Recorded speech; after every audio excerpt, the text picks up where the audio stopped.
Natatawa ako dito sa mga pinaggagawa nitong si Senador Alan Peter Cayetano. Abay, pati yung kanyang kapatid na si Lino, binara na rin siya. Alam niyo ito si Senador Cayetano, mahilig kasing magsalita na nagkokot ng Bible. Kung ano-ano mga pinagsasasabi. Diba? Mukhang hindi naniniwala doon yung kanyang kapatid na si Lino Cayetano. Dahil kung pagsisisi nga ba kung magsisisi ka nga ba sa maling ginagawa, pero kung paulit-ulit naman at ginagawa ulit ang mga pagkakamali, bali wala yung pagbabago or pagbabalik loob sa Panginoon. Kita mo yung mga ganon? Para bang bali wala ang pagsisisi kung ulit-ulitin mo naman yung pagkakamali. Sapul na sapul. Kasi alam ito si Alan laging dating parang may pagkapastor Lahat ng sinasabi nito sa sobra.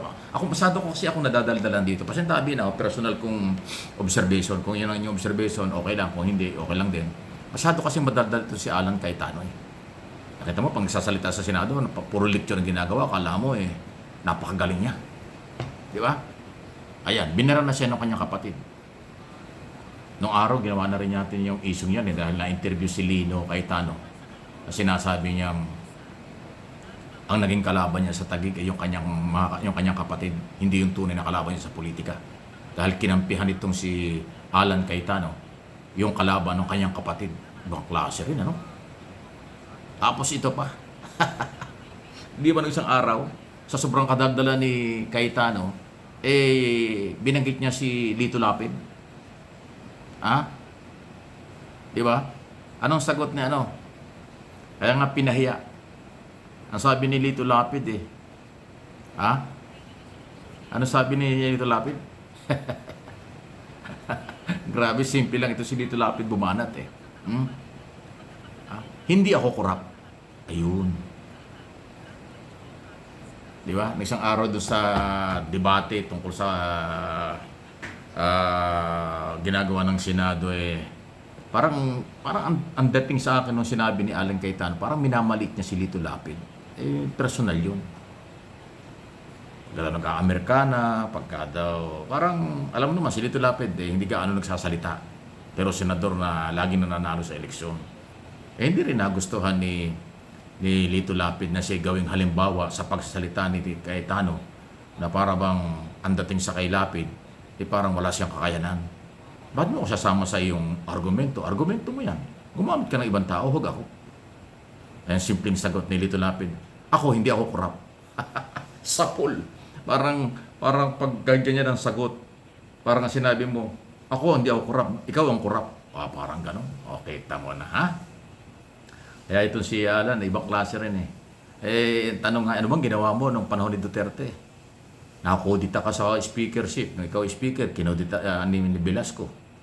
Ang kodita pa, hindi sa loob ng Kongreso, doon sa labas. Doon ginawa yung pagkukodita ng mga Velasco Group.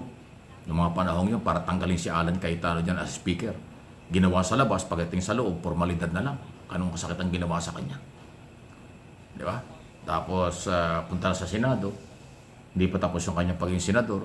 Inappoint siyang Department of Foreign Affairs Secretary ni Digong Duterte. Kaya Duterte yan. Kunwari pang hindi, maka-Duterte yan si Alan. Di ba, kandidato nga yung Vice President noong 2016? So, medyo may pagka-personal, pero nasa iyan. Kung hindi ka magbabawas ng mga sobrang kadaldalan sa Senado, na parang lagi ka nagli-lecture sa Bible at saka sa mga nangyayari niya sa Senado at sa taong bayan, hindi ko maganda ang dating Senador Alan. Iso lang, walang personalan. Sa aking personal observation, yung kadaldalan mo maraming nadadamay, binabara ka na at binabalikan ka. Tulad ni Lito Lapid, na kapwa mo senador, at yung kapatid mismo na si Lino Cayetano. Lumabas tuloy na hindi pala maganda ang inyong relasyon. Akala ko nung eleksyon lang. Kasi ang sinuportahan yung kalaban niya. Akala ko after election, tapos na yun. Hindi pala. Ngayon may sunod na naman si Lino. Baliwala nga naman yung pagsisisi kung paulit-ulit na ginagawa ang pagkakamali. Nayari na, So, pastor tuloy, senador. Bawas-bawasan mo yung mga pagbabanggit mo ng mga pangalan. Na minsan hindi dapat sinasabi mula sa isang senador.